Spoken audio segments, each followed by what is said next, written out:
रवि कालरा है और वैसे born and brought up Delhi से हूँ। और अब मैं इधर गुड़गांव के अंदर डीएलएफ फेज़ 1 के पास एक विलेज है बंदवाड़ी, वहाँ पर मैं रहता हूँ। और यहीं पर ही हमारी संस्था भी है और उसका नाम है दी अर्थ सेवियर्स फाउंडेशन। ये संस्था मैंने सन 2008 में बनाई थी और ये अब वैसे भारत सरकार से मान्यता प्राप्त भी है और गवर्नमेंट ऑफ हरियाणा के पैनल में भी है। और इस संस्था का उद्देश्य है कि सड़कों से अनाथ और बेसहारा लोगों को रेस्क्यू करना, स्पेशली ऐसे लोग जो आप रोड पे देखते हो जिनको कीड़े पड़े होते हैं या बीमारियां लगी होती हैं या फिर नालों में सड़े गले पड़े रहते हैं या फिर बिना कपड़ों के मेंटल डिजीज की वजह से घूमते रहते हैं, या फिर अबैंडन सीनियर सिटीजन्स होते हैं जिनके बच्चे उनको घरों से निकाल देते हैं। तो इन लोगों को हम आधी आधी रात को जाके सड़कों से ढूंढते हैं, फिर हमारी संस्था में लाकर इनको रहना, खाना, दवा और रोज़मर्रा की सभी सुविधाएं फ्री मिलती हैं। और वैसे तो ये संस्था हमने गरीबों के लिए शुरू की थी, लेकिन बड़ा अनफॉर्चुनेट है जब हम रोड से रेस्क्यू करते हैं तो आजकल बहुत पढ़े लिखे लोग अबैंडन और डिसेबिलिटी की वजह से सड़कों पे मिलते हैं। जैसे एक सर मिले, वो 2 साल से रोड पर घूम रहे थे। उनको लेके आए तो पता लगा रिटायर्ड जज हैं और वो लंदन स्कूल ऑफ इकोनॉमिक्स से पढ़े हुए थे और उनको मैगट्स थे। और वजह ये थी कि रिटायरमेंट के बाद उनके बच्चों ने उनके पैसे प्रॉपर्टी छीन ली और धक्के मार के घर से निकाल दिया। तो वो सर हमारी संस्था में 6 साल रहे, अभी उनका स्वर्गवास हो गया। ऐसी ही सड़कों से army man, freedom fighters, NRIs, graduates, MCom, MBS, even Harvard से पढ़े हुए लोग हमने रोड से रेस्क्यू किए। और बहुत सारे एजुकेटेड वर्ड से हैं, जैसे आजकल डिप्रेशन की वजह से कोई जॉब चली जाती है या फैमिली टूट गई या फिर कोई बुरा हादसा देख लिया या फाइनेंशियल क्रंच हो गया, तो फिर ओवर डिप्रेशन हो जाता है, वो बाद में मेंटल डिजीज़ में बदल जाती है। फिर सड़कों पे कूड़ा खाते हैं, जैसे हम देखते हैं किसी के बड़े बाल हैं, बड़े नाखून हैं, तो लगता है कि भिखारी होंगे। बात करो तो पता लगता है बिलियनर था या फिर गवर्नमेंट का सीनियर ऑफिसर। जैसे इवन एक सर और हमारे यहाँ रहते हैं, वो सीनियर आईएफएस ऑफिसर हैं इंडियन फॉरेन सर्विस के। तो यहाँ पर स्टार्टिंग में तो हम खुद ही सड़कों से ढूंढते थे लोगों को, but over the years police departments में बहुत ज़्यादा कॉन्फिडेंस आ गया और फेथ हो गया हमारी सेवा में। तो वो भी डिफरेंट स्टेट्स की पुलिस यहाँ एडमिशन लाती है, ऑनरेबल कोर्ट्स एडमिशन कराते हैं, समाज कल्याण विभाग, फिर डिफरेंट गवर्नमेंट हॉस्पिटल जैसे all India medical institute, Safdarjung, बड़ा हिंदू राव, गुरु तेग बहादुर, दीनदयाल हॉस्पिटल, इवन शादरा का मेंटल होम। और सबसे एक्सट्रीम है जो हमारी संस्था, आपको जान के बड़ा गर्व होगा, यूनाइटेड नेशन के पैनल में भी है।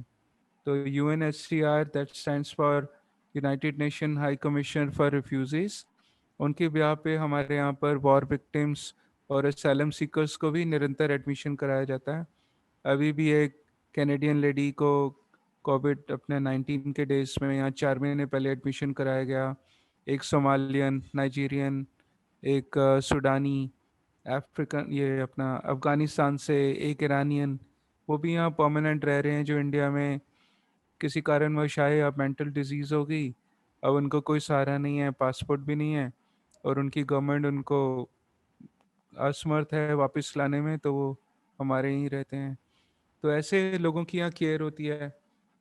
बस हाँ, दुख की बात यह है कि संस्था हमने 200 लोगों की को हेल्प करने के लिए शुरू की थी, लेकिन यहाँ 500 से ज़्यादा लोग परमानेंट रहते हैं। और दिन रात पुलिस एडमिशन लाती है और सबको हमारी संस्था की सेवाएं फ्री हैं। तो इसलिए बड़ा लोड होता है, क्योंकि गवर्नमेंट तो, आपको बड़ा दुख लगेगा जानकर कि भारत सरकार और गवर्नमेंट से रिकग्नाइज होने की वजह से भी कभी गवर्नमेंट से फाइनेंशियल हेल्प नहीं मिली है। तो बहुत टफ होता है एवरीडे बेसिस पे हेल्प को रेस करना, फिर सबको टाइम से खाना देना, दवाइयाँ देना, हॉस्पिटल ले जाना। बहुत लोग आते हैं, उनको कीड़े पड़े होते हैं, बीमारियां लगी होती हैं, 5-5 साल से नहाए नहीं होते, कोमा में होते हैं।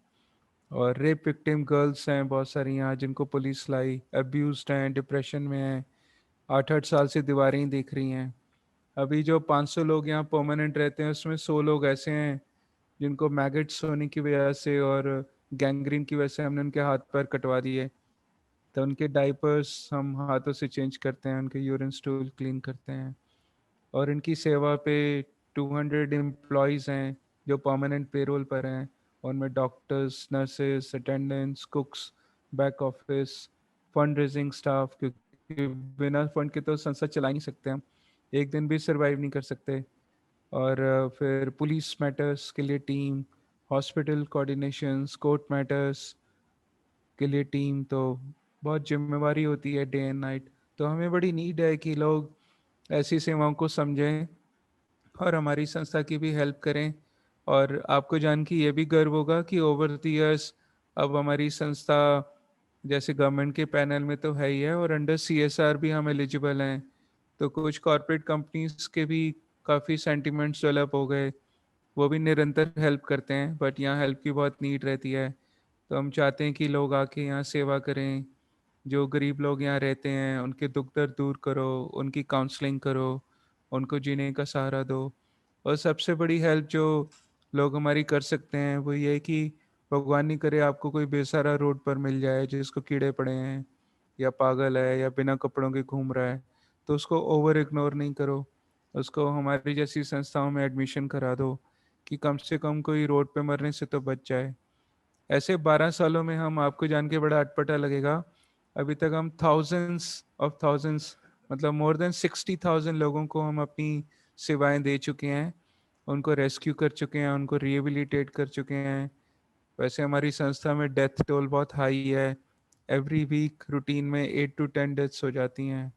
पुलिस वाले लाते हैं, कीड़े पड़े होते हैं, वो बोलते हैं सर 3-4 दिन के लिए रख लो, क्योंकि बच्चे हॉस्पिटल में झूठे नाम से भर्ती करा के भाग गए हैं और दवाइयाँ काम नहीं कर रही हैं, सिर्फ प्रेयर्स चलानी है। तो इसलिए यहाँ डेथ टोल बहुत हाई है। तो हम चाहते हैं कि लोग सेवा को समझें और इस सेवा को आगे बढ़ाएं और हमारी संस्था की भी हेल्प करें।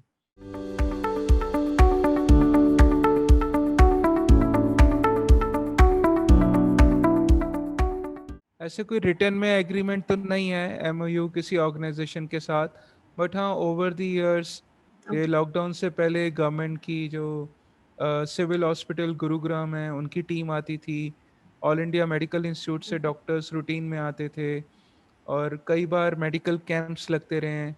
गंगाराम हॉस्पिटल ने हमारी संस्था के लिए 2 मेडिकल बेड जनरल वार्ड में अलॉट किए हुए हैं।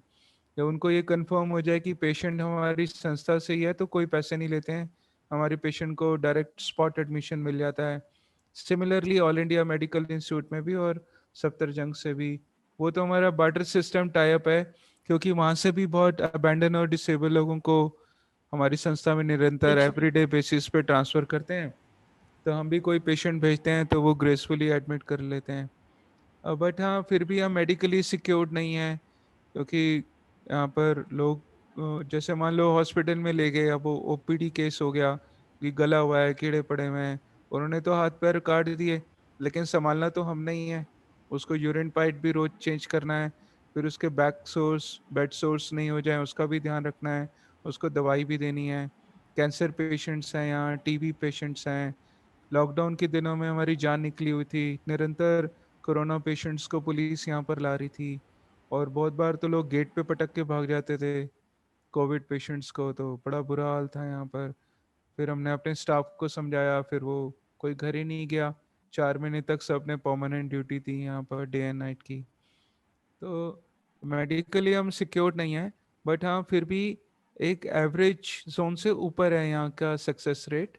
और इनफैक्ट शादरा का जो मेंटल होम है इबास, जो दिलशाद गार्डन में है, आपको जान के बड़ा गर्व होगा कि वहाँ से भी निरंतर पेशेंट कोर्ट ऑर्डर के थ्रू हमारी संस्था में आते हैं, और ऐसे पेशेंट्स को भेजा जाता है जो वो संभाल नहीं पाते हैं। इतनी मेंटल डिजीज होती है, इतने वायलेंट होते हैं, चाकू मार देते हैं, थालियां सुदर्शन चक्र की तरह चलाते हैं, टाइम से भोजन नहीं मिले तो चिल्लाते हैं जोर जोर से, या फिर यहाँ चूहे बहुत हैं तो पागल लोग चूहे पकड़ के कच्चा खा जाते हैं। तो ऐसे लोग भी यहाँ पे ठीक हो जाते हैं हमारे यहाँ पर। तो सक्सेस रेट अच्छा है, उसके लिए हम निरंतर प्रेयर्स करते हैं, और इनको काउंसलिंग करते हैं, इनको तंग नहीं करते हैं। जो खाने को मांगते हैं, पीने को मांगते हैं वो मिलता है, कपड़े मिलते हैं, नहलाते हैं, स्माइलिंग होती है। म्यूज़िक थेरेपीज़ होती हैं, डांस लगाते हैं, डीजे लगाते हैं ताकि ये खुश रहें। और हर वार्ड्स के अंदर टीवी लगे हुए हैं, शाम को टीवी देखना अलाउड है। तो पिक्चर भी लॉकडाउन से पहले लेके जाते थे, निरंतर तीर्थ पे लेके जाते थे। सारे जैसे हरिद्वार, मनसा देवी, मथुरा, वृंदावन, सारे फेस्टिवल्स यहाँ सेलिब्रेट किए जाते हैं। जैसे दिवाली एक हफ्ता चलती है, और दशहरा, न्यू ईयर पर आपको जान के बड़ा अच्छा लगेगा कि सशस्त्र सीमा बल जो इंडियन आर्म फोर्सेस हैं, वो उनके 150 जवान आते हैं, डीजी साहब आते हैं, आईजीज आते हैं। वो हमारी संस्था को हर 1 जनवरी को टेक ओवर कर लेते हैं, और वो कपड़े धोते हैं, यहाँ सफाइयाँ करते हैं, टॉयलेट क्लीन करते हैं, यूनिफॉर्म के अंदर खाना बनाते हैं, सबको खाना खिलाते हैं, फिर रोते हैं। फिर उनका फ्लूट बैंड आता है, वो परफॉर्म करते हैं लाइव, सबको खुश करते हैं। फिर ऐसे ही एनएसजी ब्लैक कैट कमांडोज भी जुड़े हुए हैं पिछले 8 साल से, वो भी निरंतर सेवा करने आते हैं। फिर जब वो क्रिसमस होती है तो राष्ट्रपति भवन से आर्मी बैंड आता है, वो लाइव परफॉर्म करते हैं। लास्ट ईयर जाट रेजिमेंट का बैंड आया था, उससे लास्ट ईयर राजपूताना राइफल का बैंड आया, उन्होंने लाइव परफॉर्म किया। जब ईद होती है तो निज़ामुद्दीन दरगाह से इमाम साहब कवाली टीम भेजते हैं, सेवैयाँ बनती हैं, बिरयानी बनती है, सब लोग खुश हो जाते हैं। तो ऐसे सब में एक जीने की उमंग लाते हैं। फिर हमारी संस्था आखिरी संस्था है, यहाँ पर कभी मना नहीं किया जाता। जो भी विजिटर्स आते हैं या कॉरपोरेट्स के लोग हैं, उनको हम रिक्वेस्ट करते हैं कि आप सबसे मिलो, उनकी प्रॉब्लम दूर करो, उनको यहाँ क्या दिक्कत आ रही है वो हमारे तक पहुँचाओ ताकि हम उस प्रॉब्लम को दूर करें। तो जब नए नए लोग मिलने आते हैं तो खुश हो जाते हैं। फिर छोटी छोटी डिमांड्स होती हैं लेडीज़ की, जैसे बिंदी दे दो, चूड़ियाँ दे दो कांच की, कपड़े दे दो पुराने। तो उनको अच्छा लगता है, लोग आके दे जाते हैं तो खुश हो जाते हैं सब। ऐसे धीरे धीरे ठीक हो जाते हैं। तो यहाँ ठीक होने का सक्सेस रेट बहुत अच्छा है।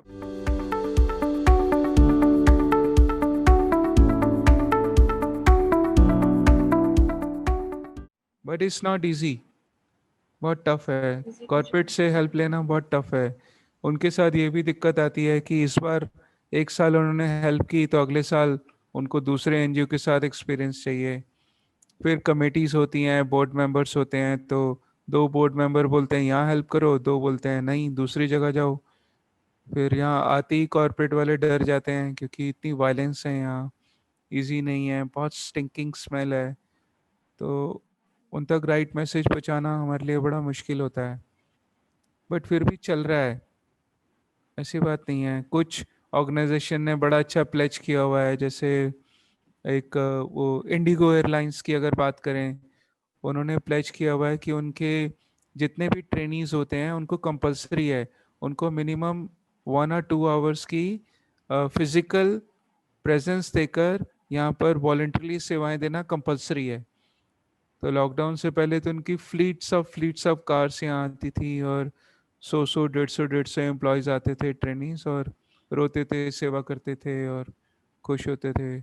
ऐसे कुछ कंपनीज हैं जिन्होंने मंथली प्लेज कर दिया, उससे हमारी संस्था के पैसे आ जाते हैं थोड़े से। तो ऐसे चलता है। बट ओवरऑल अगर आप यूट्यूब में जाएं तो 10 साल पहले मैंने मेरा कहीं लेक्चर था, बहुत ही अनप्रोफेशनल मैनर में मैं कुछ भी बोल देता हूँ, बट मीनिंगफुल होता है। अगर सेवा पे बोल रहा हूँ तो सेवा से ही रिलेटेड होता है। तो उसमें एयरटेल के वाइस प्रेसिडेंट साहब थे पैनलिस्ट, और एक साइड मैं था, एनजीओस को रिप्रेजेंट कर रहा था। और डिबेट का सब्जेक्ट था कि एनजीओस के पास पैशन है और कॉरपोरेट्स के पास पैसे हैं, तो फिर भी कंट्री वेलफेयर के लिए क्यों नहीं अच्छे काम हो रहे। तो उस समय मैंने बोला था कि हमारी संस्था में, माफ़ी चाहूँगा आपको बुरा लगेगा बट आप बड़े ध्यान से सुन रहे हैं इसलिए मैं जवाब दे रहा हूँ, रोक नहीं पा रहा हूँ।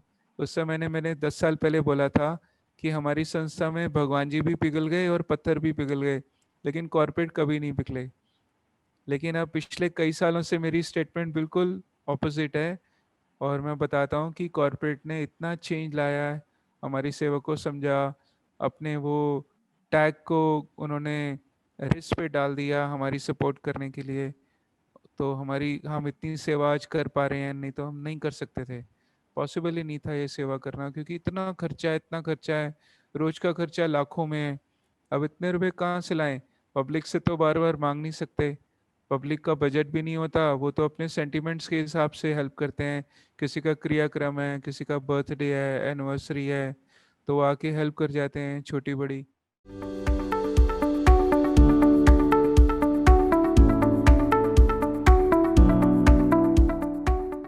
जी, ये बड़ा सीरियस अभियान हमने सन 2008 से चलाया हुआ है।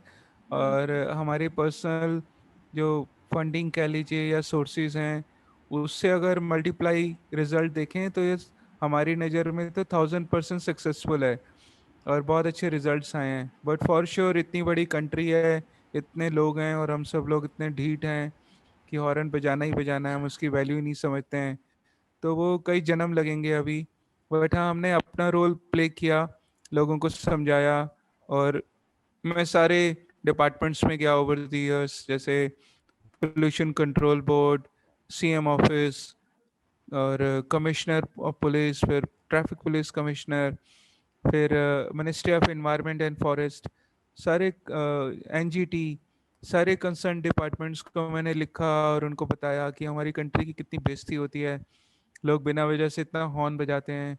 और जो फॉरेनर्स, क्वालिटी टूरिस्ट हमारी कंट्री में आना पसंद नहीं करते हैं, क्योंकि ट्रैफिक जैम होता है फिर भी हॉर्न, ट्रैफिक दिख रहा है 5 किलोमीटर तक जाम लगा हुआ है फिर भी हॉर्न, और इतना लाउड हॉर्न बजाते हैं।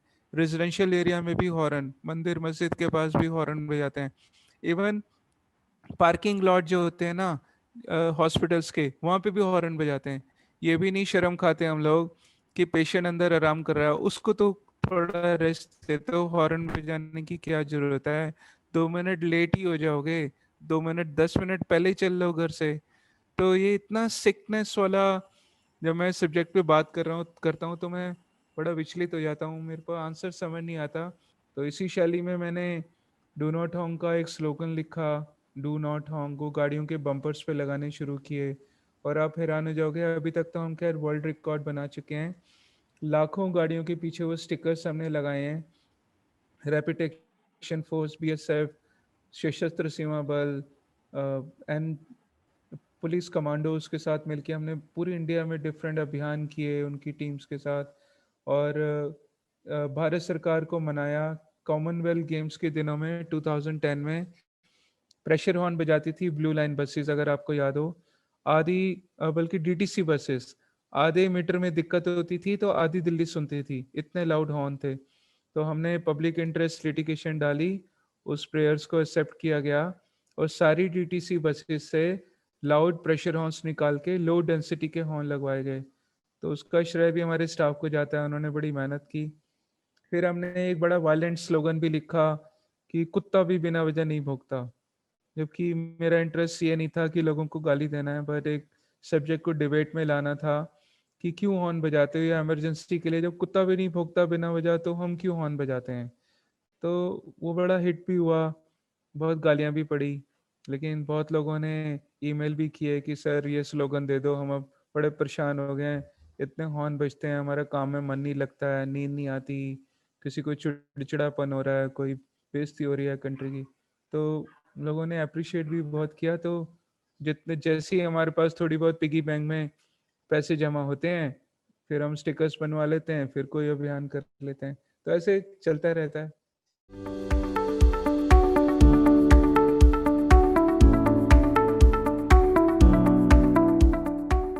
फ्यूचर प्लान्स में तो हम पूरे फोकस्ड हैं कि जो हमारी न्यू लैंड है वो अराउंड 4 एकड़ ऑफ लैंड है, और उसको हमने 2 फेसिस के अंदर डिवाइड कर दिया है। फेज़ 1 तो 2 महीने के अंदर अंदर शुरू हो जाएगा, और सॉरी फेज़ 1, फेज़ 2 के अंदर फिर मल्टी फ्लोर बनेगा, और वहाँ पर 2000 लोगों के रहने की सुविधा हो जाएगी। उसमें थोड़ा टाइम लगेगा। फंडिंग का तो ये पक्का है कि 2 रुपये आते हैं तो 10 रुपये का खर्चा खड़ा होता है, 10 रुपये आते हैं तो 1000 रुपये का खर्चा खड़ा होता है। तो ऐसे कोई प्रिडिक्टेड नहीं है, बट हाँ हम अग्रसर हैं, कोशिश में हैं कि लोगों में सेवा की जोत जले, वो भी सेवा करें अपनी कंट्री में, अपनी लाइफ को बैलेंस करने के लिए। ठीक है, जॉब करना, कंफर्ट जोन मेंटेन करना बहुत ज़रूरी है, अच्छी बात है, बट उन बेचारों के बारे में भी सोचना चाहिए जिनके पास एक टाइम की रोटी नसीब नहीं है।